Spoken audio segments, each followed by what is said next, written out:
காத்து வீசுது. உங்கள் சத்யாவில் குளு குளு ஏசி ஆஃபர்.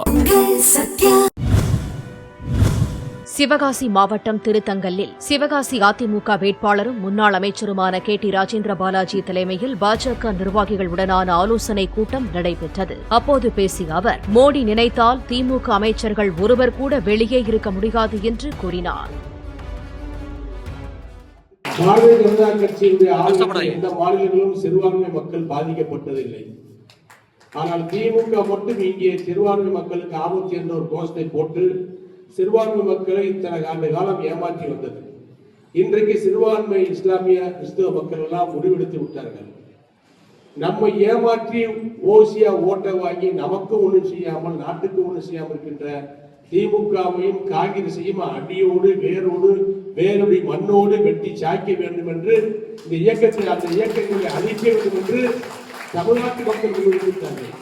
ஆகவே திமுக கூட்டணியோ காங்கிரஸ் கூட்டணியோ தமிழ்நாட்டில் இனிமேல் தலையெடுக்க முடியாது. இந்தியாவிலே 10 ஆண்டுகளாக பிரதமராக இருந்து 3வது முறையாக பிரதமர் வேட்பாளராக பாரதத்தினுடைய இரும்பு மனிதர் நரேந்திர மோடி அவர்கள் போட்டியிட்டு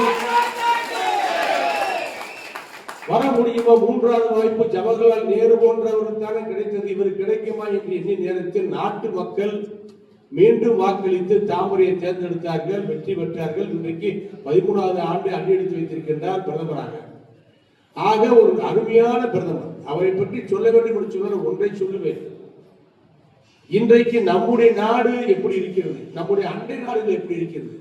பாகிஸ்தான்ல நிம்மதியாக கார்ல போக முடியாது, பஸ்ல போக முடியாது, ஹோட்டல்ல தங்க முடியாது, ஏர்போர்ட்ல தங்க முடியாது, ட்ரெயின்ல போக முடியாது. எங்க பார்த்தாலும் எப்ப குண்டு வெடிக்குன்னு தெரியாது. ஆப்கானிஸ்தானத்தில் தினசரி குண்டு வெடிக்குது. ஈராக்ல குண்டு சண்டையே நடக்குது. உண்மையை இருக்க முடியாது. வீட்டுக்கு போன வெளியே வீட்டுக்கு வந்தா தான், வேலைக்கு போன வீட்டுக்கு வந்தா தான் உறுதி. அங்க இருக்கக்கூடிய இஸ்லாமியர்கள் அவ்வளவு கஷ்டப்படுறாங்க. குவைத் அங்கேயும் குண்டு போடுறாங்க, துபாய் அங்கேயும் குண்டு போடுறாங்க, மஸ்கட் அங்கேயும் குண்டு, கத்தார் அங்கேயும் குண்டு, அமெரிக்கா அங்கேயும் பிரச்சனை, இஸ்ரேல் அங்கேயும் பிரச்சனை, காசா அங்கேயும் பிரச்சனை. எந்த நாட்டை எடுத்துக்கங்க, எந்த நாடு நிம்மதியாக இல்லை. எல்லா நாட்டிலையும் சண்டை, சச்சரவு, இன குழுக்கள் மோதல், புரட்சி ஏற்படுதல், குண்டு வீச்சு, ட்ரெயின் மூலம் தாக்குதல், ஏவுகணை தாக்குதல் நடக்குது. ஆனால் அதற்கு மத்தியில் ஒரு நாடு மட்டும் அமைதியாக இருக்குது சொன்னால் அது இந்தியா தான்.